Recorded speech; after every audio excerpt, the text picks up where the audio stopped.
क्या होगा अगर अर्थ एक सेकंड के लिए रुक जाए, घूमना बंद कर दे। वैसे तो ऐसा होगा नहीं, फिर भी मान लो तो देखो, इसे ऐसे समझो कि मान लो तुम एक कार में बैठे हो जो 70 की स्पीड में चल रही है और ड्राइवर एकदम से ब्रेक मार दे तो क्या होगा? तुम्हारा सर सामने लगेगा डैशबोर्ड में, फिकोगे बहुत ही जोरों से अगर सीट बेल्ट नहीं लगाए हो तो। लेकिन ब्रेक मारते ही जो तुम्हें झटका लगा वो लगा इनर्शिया की वजह से, क्योंकि जब कार 70 की स्पीड में थी तो तुम भी 70 की स्पीड में थे, लेकिन तुम्हें पता नहीं चला जब तक ब्रेक नहीं लगे। अरे कहना क्या चाहते हो? मैं कहना चाहता हूँ कि हमारी अर्थ भी 1670 किलोमीटर पर हार की स्पीड से घूम रही है, लेकिन हमें पता नहीं चलता क्योंकि हम लगातार घूम रहे हैं। जैसे ही दुनिया ब्रेक मारेंगी तो हम उड़ते हुए जाएंगे ईस्ट पूर्व की तरफ और खेल खत्म।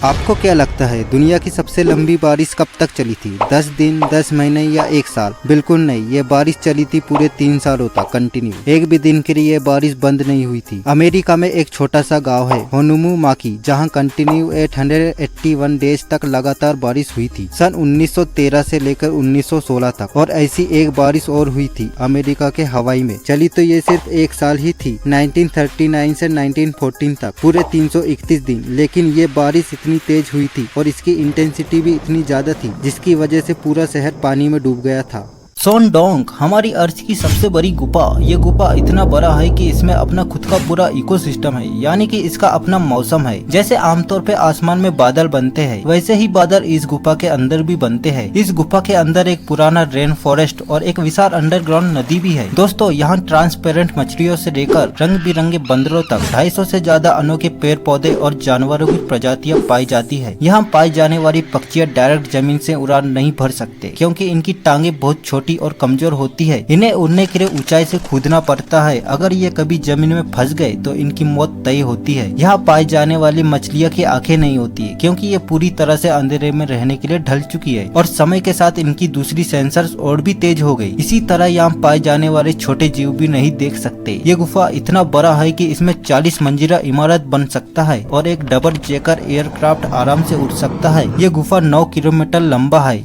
दुनिया की ऐसी अजीब जगह है जो नहीं होनी चाहिए थी लेकिन फिर भी एग्जिस्ट करती है। यह है कनाडा का स्पॉटेड लेक। इसकी जमीन 300 से ज्यादा अलग अलग केमिकल से बनी है। मतलब ये पूरा एक लेक है, लेकिन इसमें छोटे छोटे स्पॉट्स है और हर एक स्पॉट्स में अलग अलग केमिकल्स प्रेजेंट है। जब इनमें पानी जमा होता है तब ये केमिकल्स पानी में अलग अलग रंग भर देते हैं। इन रंग बिरंगी पानी को निकाल कर बहुत से अलग अलग बीमारियों के लिए दवाइयाँ बनती है। मैंने सुना है कि माराकाइबो लेक में हर साल 12 लाख से ज्यादा बिजली गिरती है। रात में ऐसा लगता है कि यहाँ भूत भगाने वाली लाइट चालू हो गई हो। और ये है अंग्रेजों का आणविक गार्डन। इसमें जितने भी पेड़ पौधे हैं सभी जहरीले हैं, जिसे छूते ही इंसान तुरंत मर जाएगा। चीन वाले इसे भी खा जाएंगे।